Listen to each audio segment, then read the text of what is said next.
pleased to welcome my old and dear friend, Missy Modell here, who I had the privilege of interviewing when we were both very young in the city in Manhattan on my radio show for Sirius XM, for Maxim Radio. I don't even remember the topic we discussed, but I just remember really enjoying our conversation and very much liking you. And now here we are all these years later. I'm proud to announce I'm turning 40 next month, so it's been a long time.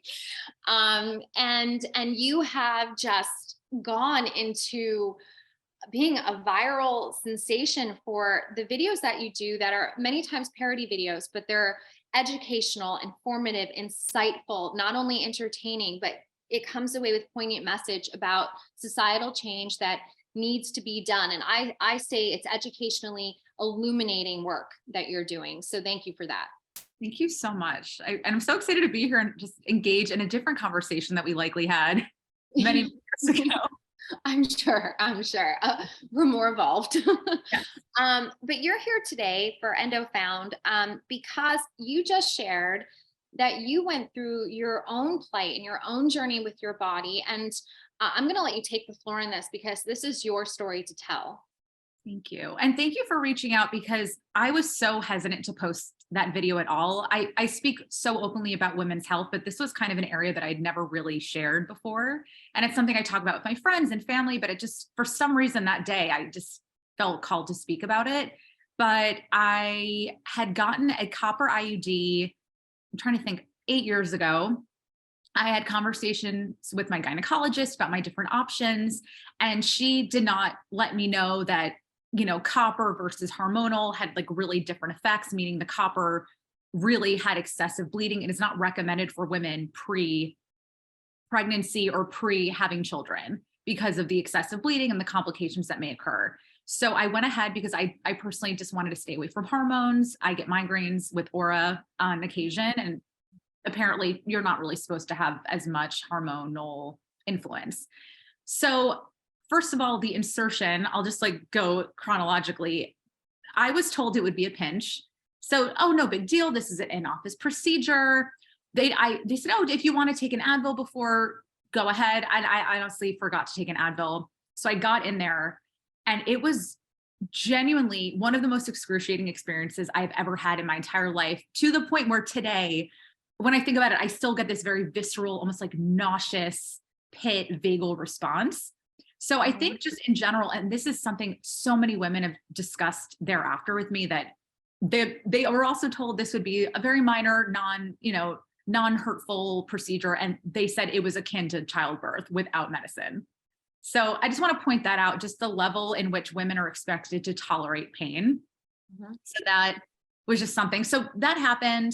I had it in me. It was totally fine for a few years. And then out of nowhere one day, I started getting excessive bleeding to the point, and I will also mention my periods were 10 out of 10, horrible, painful, about maybe like 50 times worse than they had been prior before the IUD. So, and I was tolerating it because I think so many women are just expected to just deal with it. You know, this is what it is.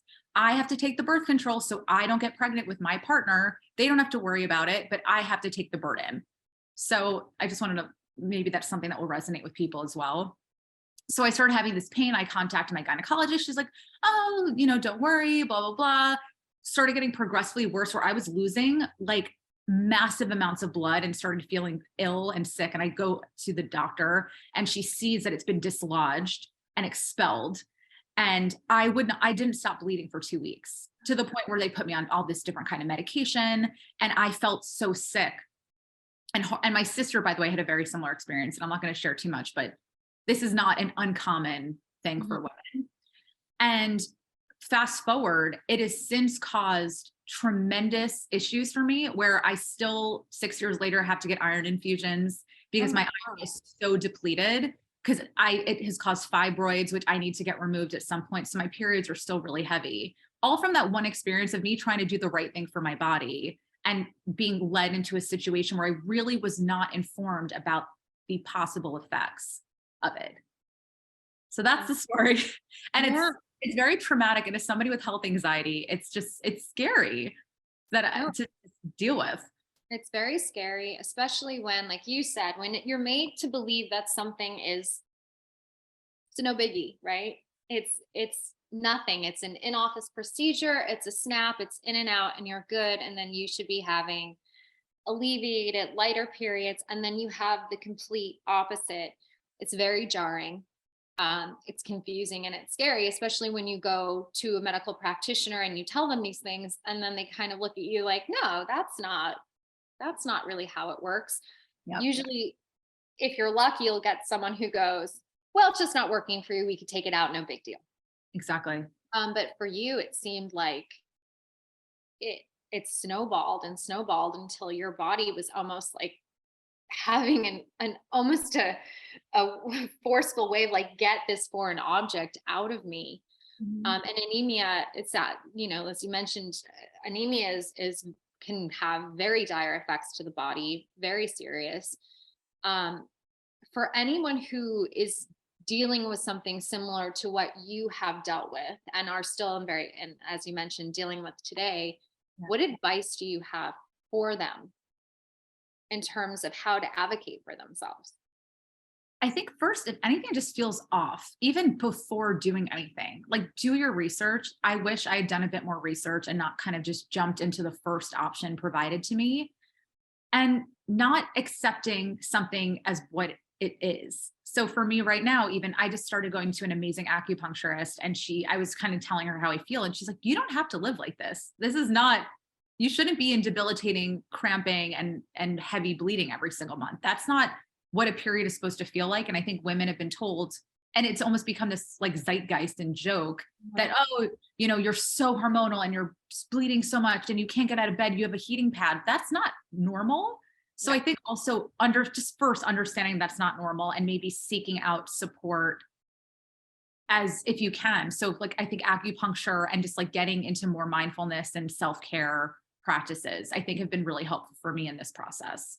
I like how you said about this isn't normal, because I do think for a very long time, I know for myself, I thought pain with the period was normal. Mhm. Very much that is not the baseline. Only pain that you can treat with, like, let's say a Tylenol or an Advil, anything more than that, where you are vomiting, where you are sick, where you are in debilitating pain, where you can't get out of bed, that is where you should be sounding the alarm on your own behalf and saying, I need to seek an expert here who can figure out what's going wrong with me. Like, and not only did you have the issue with the copper IUD, but you also discovered you had fibroids, which is a very common problem for many, many people with a uterus.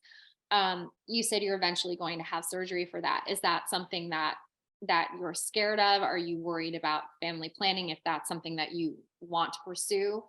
Yeah. So by the way, I didn't know I had a fibroid. I think it was formed after this whole incident because I didn't have anything like that before.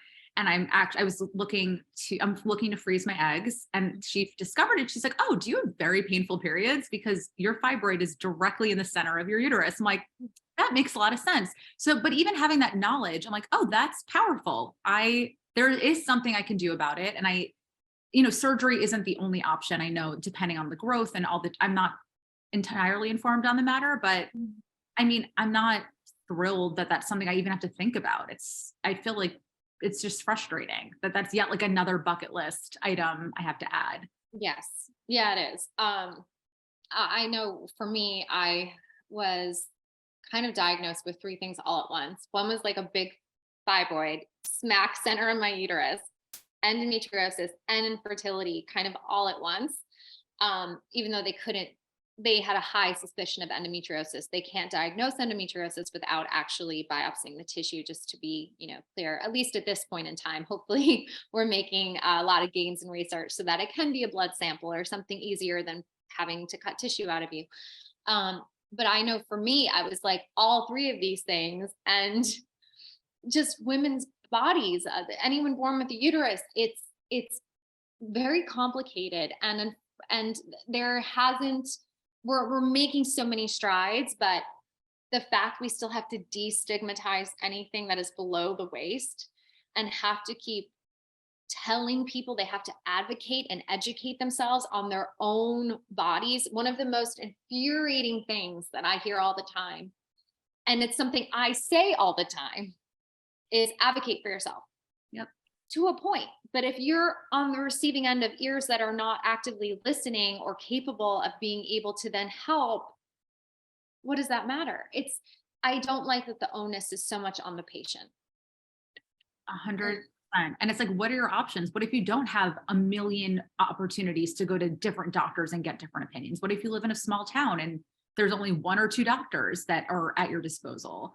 So I think that's why the work you do, and just really forming communities online, if you can, to align with people that have had similar experiences, to find other options. Because if you're not your best advocate, like you said, for yourself, who will be? Like, you need to really trust your gut on these things and understand that, like, this is not normal and there is an alternative. You don't have to live this way. Yeah. And if there are doctors that are not listening to you, it will take one, whether it's a nurse practitioner, whether it's, I had some of my greatest help in the beginning of my endo journey from a family doctor who was just a really good diagnostic. And he was very helpful about things that were endo related, in terms of anemia and things I didn't even know could kind of be comorbid, alongside endo. And he was great for saying, hey, let's do a blood panel. Let's look into this. Let's look into that.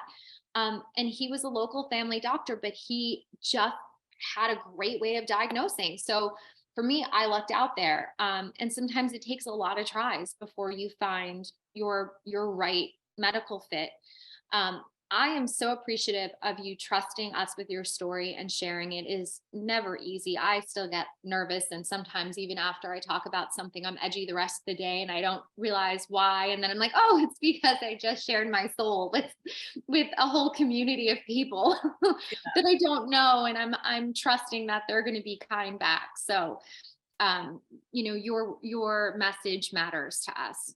Thank you. And I just think it's so important to talk about. And that's something I really hope for people even watching, that this will inspire them to have their own conversations with friends and family. Because even starting small in your immediate community can have amazing ripple effects throughout the world. I think don't underestimate the power of these micro conversations and just helping shift the narrative and destigmatizing.